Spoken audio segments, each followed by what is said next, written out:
ഇന്ന് ഞാൻ സംസാരിക്കാൻ പോകുന്നത് പല്ലിൽ കമ്പി ഇട്ടതിന് ശേഷം ശ്രദ്ധിക്കേണ്ട കാര്യങ്ങളാണ്.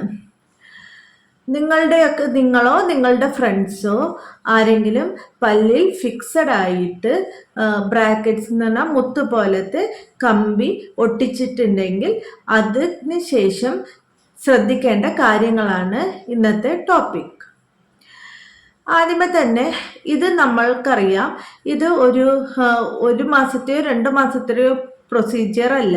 ഇത് ഒരു വർഷം ടു 1.5 വർഷം വരെ എടുക്കുന്ന പ്രൊസീജിയറാണ്. അപ്പോൾ ആദ്യമേ തന്നെ ചെയ്യേണ്ടത്, ഇത് ഈ അപ്ലയൻസ് നമ്മൾ ഫിക്സഡ് ആക്കിയിട്ടാണ് ഒട്ടിച്ചിട്ടുള്ളത് പല്ലിൽ. ഇത് യാതൊരു കാരണവശാലും നിങ്ങൾ ഒറ്റയ്ക്ക് ഇത് റിമൂവ് ചെയ്യാനോ വ്യത്യാസപ്പെടുത്തുകയോ ചെയ്യാൻ പാടുള്ളതല്ല. രണ്ടാമതായി, ഇത് ഇട്ട് കഴിഞ്ഞ് ഈ അപ്ലയൻസ് ഇട്ടതിന് ശേഷം ചെറിയ തോതിൽ ഒരു വേദന 1-2 ദിവസത്തേക്ക് ഉണ്ടാകും. കഠിനമായി സഹിക്കാൻ പറ്റാത്ത വേദനയാണെന്നുണ്ടെങ്കിൽ നിങ്ങൾ നിങ്ങളുടെ ഡെന്റിസ്റ്റിനെ പോയി കാണേണ്ടതാണ്. ഇത് ഇട്ടതിന് ശേഷം കവിളിലോ ചുണ്ടിലോ മുറിവ് വരികയാണെന്നുണ്ടെങ്കിലും നിങ്ങൾ നിങ്ങളുടെ ഡെന്റിസ്റ്റിൻ്റെ അടുത്ത് സമീപിക്കുക. നിങ്ങളുടെ ഡോക്ടർ നിങ്ങൾക്ക് ആ മുറിവിൻ്റെ മേൽ തേക്കാനായിട്ടൊരു ക്രീം തരുകയും കൂടാതെ ഓർത്തഡോണ്ടിക് വാക്സ് ഷീറ്റ് തരുന്നതുമാണ്. ഈ വാക്സ് ഷീറ്റ് ഒരു പീസ് എടുത്ത് നമ്മുടെ ഈ ബ്രാക്കറ്റ്സിൻ്റെ മുകളിൽ വെച്ചിട്ടുണ്ടെങ്കിൽ ആ ബ്രാക്കറ്റ്സ് കൊണ്ട് നമ്മുടെ ചുണ്ടിനോ കവിളിലോ മുറിവ് വരുന്നത് നമ്മൾക്ക് ഒഴിവാക്കാൻ പറ്റുന്നതാണ്. ഈ അപ്ലയൻസ് ഇട്ടതിന് ശേഷം മധുരമുള്ളതോ ഒട്ടിപ്പിടിക്കുന്നതോ നോൺ വെജ് ഐറ്റംസ് പോലുള്ളത് നിങ്ങൾ മാക്സിമം ഒഴിവാക്കുന്നതാണ് നല്ലത്. കാരണം ഈ കട്ടിയുള്ളതും ഒട്ടിപ്പിടിച്ചിരിക്കുന്നതും നോൺ വെജ് ആയിട്ടുള്ളതും കഴിക്കുമ്പോൾ ഇത് മുത്തുകളുടെ ഇടയിൽ കയറാനും അതുവഴി പൊട്ടാനും ഉള്ള ചാൻസ് കൂടുതലാണ്. അതുകൊണ്ട് നമ്മുടെ ട്രീറ്റ്മെൻറ്റ് ലാഗ് ആവുകയേ ചെയ്യുകയുള്ളൂ. അതുകൊണ്ട് കഴിയുന്നതും ഇങ്ങനത്തെ ഭക്ഷണങ്ങൾ നമ്മൾ ഒഴിവാക്കേണ്ടതാണ്. പിന്നെ ഏറ്റവും അത്യാവശ്യമായിട്ട് വേണ്ട ഒരു ഘടകമാണ് നമ്മളുടെ ശുചിത്വം. നമ്മുടെ വായ നമ്മൾ ഈ കമ്പി ഇട്ടതിൻ്റെ കൂട്ടത്തിൽ തന്നെ നന്നായി വൃത്തിയാക്കേണ്ടതാണ്. നമ്മൾക്കറിയാം, ഈ അപ്ലയൻസ് നിങ്ങളുടെ പല്ലിന് യാതൊരുവിധ ദോഷവും ഉണ്ടാക്കുന്നതല്ല. പക്ഷേ നമ്മൾ കറക്റ്റായിട്ട് വൃത്തിയാക്കിയിട്ടില്ല എന്നുണ്ടെങ്കിൽ ഈ മുത്തുകളുടെ ഇടയിൽ ഫുഡ് കുടുങ്ങുകയും അത് നമ്മുടെ ഇനാമലിന് കേടുപാടുകൾ ഉണ്ടാക്കാനുമുള്ള സാഹചര്യമുണ്ട്. അപ്പോൾ എങ്ങനെയാണെന്ന് വെച്ചിട്ടുണ്ടെങ്കിൽ ഈ ബ്രാക്കറ്റ്സ് മീൻസ് ഈ മുത്ത് ഈ അപ്ലയൻസ് ആയിട്ട് ഇത് യാതൊരു കാരണവശാലും നമ്മുടെ ടൂത്തിന് ഒരു ദോഷവും ഉണ്ടാക്കില്ല. പക്ഷെ നമ്മൾ കറക്റ്റായിട്ട് പ്രോപ്പറായിട്ട് ക്ലീൻ ചെയ്യാതെ വരുമ്പോൾ ഇതിൻ്റെ ഇടയിൽ അടിഞ്ഞു കൂടിയിരിക്കുന്ന ഫുഡ് നമ്മുടെ ഇനാമലിൽ ക്യാരീസ് അല്ലെങ്കിൽ ഡി കെ ഉണ്ടാവാനും കൂടാതെ നമ്മൾക്ക് മോണരോഗം വരാനും, പിന്നെ ഇത് മിക്കവാറും ചിലവർ മെറ്റാലിക് ടൈപ്പാണ് ഉപയോഗിക്കുന്നത്. അപ്പോൾ ഈ മെറ്റാലിക് ഉപയോഗിച്ചിട്ടുണ്ടെങ്കിൽ ഈ ഫുഡ്സിൻ്റെ വേസ്റ്റൊക്കെ ഇരുന്ന് നമ്മൾക്ക് ഇതിൻ്റെ അകത്ത് നമ്മുടെ പല്ലിലും മോണയിലും സ്റ്റെയിനിങ് ഉണ്ടാവാനുമുള്ള ചാൻസ് ഉണ്ട്.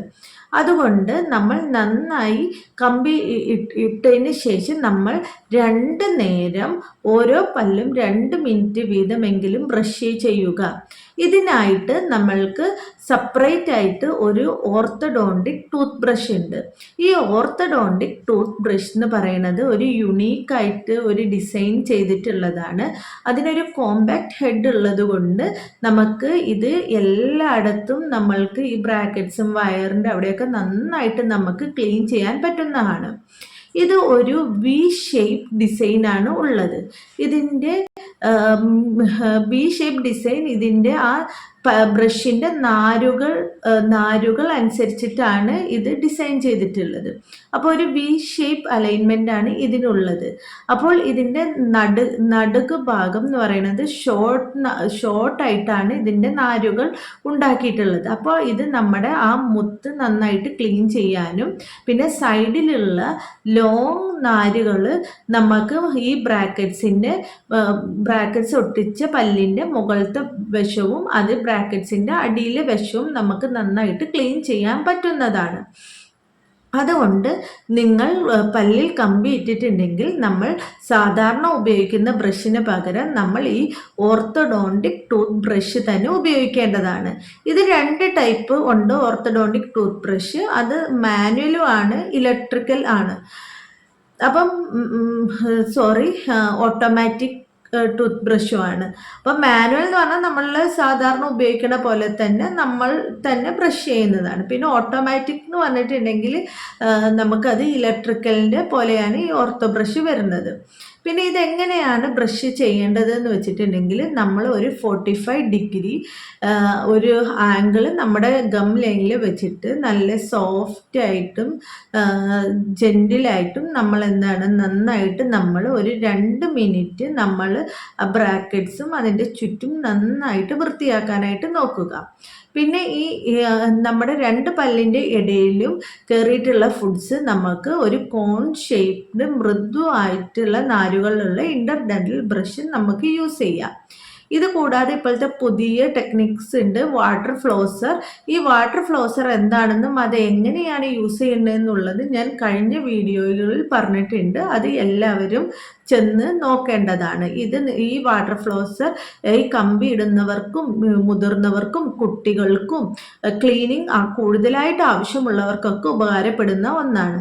ഇതിനെപ്പറ്റി നിങ്ങൾ കൂടുതൽ അറിയാൻ എൻ്റെ കഴിഞ്ഞ വീഡിയോ നിങ്ങൾ പോയി കാണേണ്ടതാണ്. ഇനി അതുകൂടാതെ ഇപ്പം നമ്മൾ എന്താ പറഞ്ഞത്, ഓർത്തോ ടൂത്ത് ബ്രഷിൻ്റെ കാര്യം പറഞ്ഞു, കമ്പി ഇടുമ്പോൾ ഉപയോഗിക്കുന്ന ടൂത്ത് ബ്രഷിൻ്റെ കാര്യം പറഞ്ഞു. ഇത് മാത്രം പോരാ, കൂടാതെ നമുക്ക് ഒരു ഫ്ലോറിഡേറ്റഡ് ആയിട്ടുള്ള ഒരു ടൂത്ത് ബ്രഷും കൂടെ ടൂത്ത് പേസ്റ്റും കൂടെ നമ്മൾക്ക് യൂസ് ചെയ്യുന്നതാണ്. അതുവഴി ഈ ഫ്ലോറിഡേറ്റഡ് ടൂത്ത് പേസ്റ്റും കൂടെ യൂസ് ചെയ്യുമ്പോൾ നമ്മൾക്ക് ഇനാമലിൽ വരുന്ന കേടുകൾ നമുക്ക് ഒഴിവാക്കാവുന്നതാണ്. ഇതിൻ്റെ കൂട്ടത്തിൽ തന്നെ നമ്മൾ മൗത്ത് വാഷും കൂടെ യൂസ് ചെയ്തിട്ടുണ്ടെങ്കിൽ നമ്മുടെ വായിലുണ്ടാവുന്ന ബാക്ടീരിയൽ കൗണ്ടും നമ്മൾക്ക് കുറയ്ക്കാൻ പറ്റുന്നതാണ്. കൂടാതെ നമുക്ക് അതുവഴി ഉണ്ടാവുന്ന ബാഡ് സ്മെൽ അല്ലെങ്കിൽ എന്താ പറയുക വായ്നാറ്റവും നമുക്ക് ഒഴിവാക്കാവുന്നതാണ്. അപ്പോൾ എല്ലാവരും കഴിയുന്നതും നമ്മൾ കമ്പി ഇടുമ്പോൾ പ്രത്യേകം തന്നെ ഓർത്തഡോണ്ടിക് ടൂത്ത് ബ്രഷും ഒരു ഫ്ലൂറിഡേറ്റഡ് ടൂത്ത് പേസ്റ്റും ഒരു മൗത്ത് വാഷും ഡോക്ടറുടെ പ്രിസ്ക്രിപ്ഷൻ പ്രകാരം യൂസ് ചെയ്യുക. എന്നാൽ നമ്മുടെ ഈ പല്ലിൽ വരുന്ന കേടുപാടുകളും മോണരോഗങ്ങളും ഈ സ്റ്റെയിനിങ്ങും ഈ ബാഡ് ഓർഡറും നമ്മൾക്ക് കൺട്രോൾ ചെയ്യാൻ പറ്റുന്നതാണ്. കാരണം ഈ പല്ലിൽ കമ്പിയിടുന്ന നമ്മൾക്കറിയാം അതൊരു ലോങ് പ്രോസസ്സാണ്. പിന്നെ നിങ്ങൾ കറക്റ്റായിട്ട് ഓരോ അപ്പോയിൻമെൻറ്റ് ചെല്ലാതിരിക്കുകയാണെന്നുണ്ടെങ്കിലും നമ്മുടെ ഈ പ്രൊസീജിയർ ഈ ഒരു പ്രോസസ്സ് ലാഗ് ചെയ്യുകയാണ് ചെയ്യുന്നത്. ഇത് ലാഗ് ചെയ്യും തോറും നമ്മുടെ പല്ലിന് കേട് വരുന്നതാണ്. അതുകൊണ്ട് നിങ്ങൾ കറക്റ്റായിട്ട് ഡോക്ടർ പറയുന്ന അപ്പോയിൻമെൻറ്റിൽ പോയി കണ്ട് നമ്മളത് ടൈറ്റ് ചെയ്യാനുള്ളതൊക്കെ ടൈറ്റ് ചെയ്ത് ക്ലിയർ ചെയ്യേണ്ടതാണ്. പിന്നെ എന്ന് പറഞ്ഞിട്ടുണ്ടെങ്കിൽ നമ്മളിപ്പം ഓറൽ ഹൈജീൻ്റെ കാര്യം പറഞ്ഞു. ഈ ഓർത്തോ ടൂത്ത് ബ്രഷും ഫ്ലൂറിഡേറ്റഡ് പേസ്റ്റും ഇന്റർഡെന്റൽ ബ്രഷും മൗത്ത് വാഷും ഒക്കെ നമ്മൾ യൂസ് ചെയ്ത് നമ്മുടെ പ്രോപ്പർ ക്ലീനിങ് ആയിട്ട് വെക്കുക. ഒരു കാരണവശാലും ഈ കമ്പിയുടെ ഇടയിലോ ഈ മുത്തിൻ്റെ ഇടയിലോ വയറിൻ്റെ ഇടയിലൊന്നും ഫുഡ് വേസ്റ്റ് കുടുങ്ങാതെ നോക്കേണ്ടതാണ്.